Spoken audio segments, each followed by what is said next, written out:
I'm going to encourage all my peers to, one, register to vote, because in this country it apparently takes a piece of paper to change anything, and I'm also encouraging my friends to participate as many rallies and marches as possible, because I myself will be at marches and rallies, and I will be petitioning as much as possible.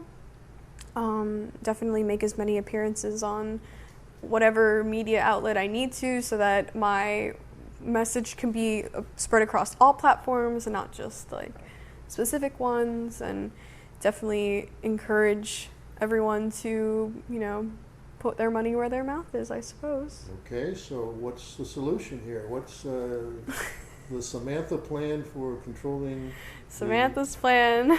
firearms? Well, I don't think it's all about control. I think it's also about preparation as well. An improval in the infrastructures will also help. An improval in security in schools would also help, along with, strengthening our gun laws and making them more strict, in my opinion. 18-year-olds, should they buy these weapons? Absolutely not. I mean, they can't drink, can they? Well, they can buy a firearm?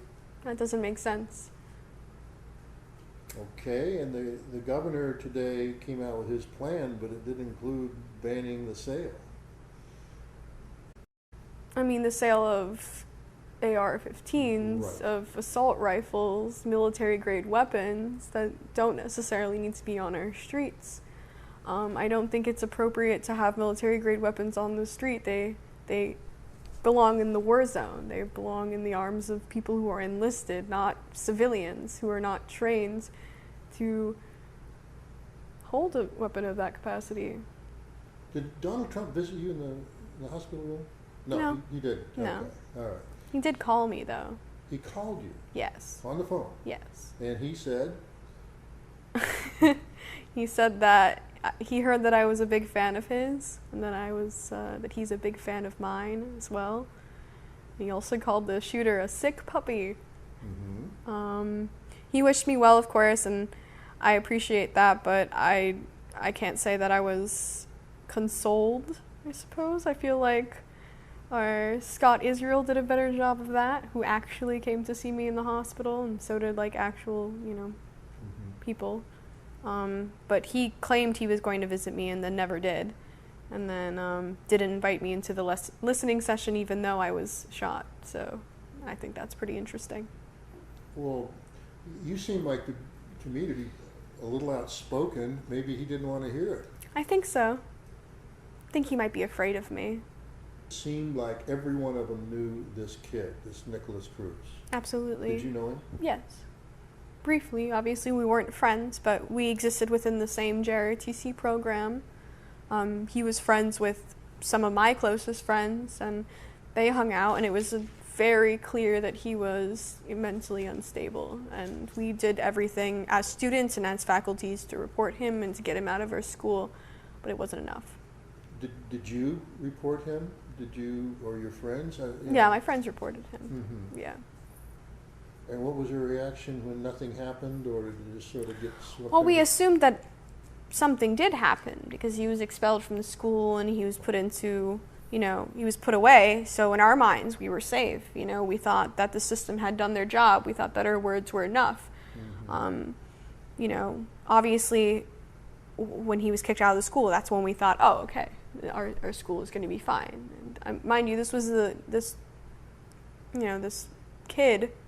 man rather, would bring live ammunition to school. He would get fights with, kids. He would threaten people I knew, threatening to kill them, threatening to murder them, and rape them, and do all kinds of horrible things. So the moment he was off campus, we were under this impression that we were safe. But we were wrong. My whole point of view, I've been given an entire new set of eyes, because unfortunately, the American media and society and, everyone around you has desensitized, our children to school shootings. We were put under the impression that this is a regular occurrence, that this is something of normalcy, and it really is not. And the truth is the only reason it seems normal is because it happens so often, and then it happens to you. And that's when the reality really sinks in, and that's when you realize that these lives that are lost are more than just statistics. They're human beings, they're human lives that we're losing right before our eyes, you know, the future of America. And it's not as real until it happens to you. So definitely my life has been changed, and it's propelled me forward to do bigger and better things, because I was never really pressed on the issue prior to the shooting, because I was under the impression that there was nothing for me to do. I had no voice, that we were too young to say anything, but we're not too young. It's never too early. Our founding fathers were in their 20s. I mean, this is not anything new. You know, as Americans, we've overcome so much together, and this isn't something we can't overcome. This is something we definitely can overcome.